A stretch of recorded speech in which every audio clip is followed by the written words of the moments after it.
ఈ కథ కొన్ని వేల సంవత్సరాల క్రితం మొదలైంది.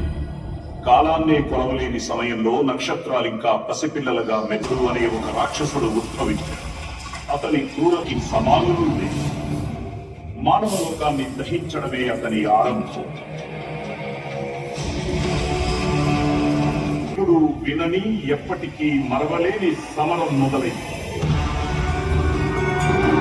అది సాధారణమైన యుద్ధం కాదు, ఒక ప్రళయ సంగ్రామం. మూడు లోకాలని వణికించి పునాదుల్ని కదిలించి ఒక భీకరమైన యుద్ధం తరువాత మహదేవుడు ఆ అసురుడిని సంహరించాడు. ఆ యుద్ధమే ఈ కథకు మూలం. నేను నీ పక్కన లేనని బాధపడకు. అమ్మ ఎప్పుడూ నీతోనే ఉంటుంది. నీకు నన్ను ఎప్పుడు చూడాలి. నమస్తే సార్, ఎలా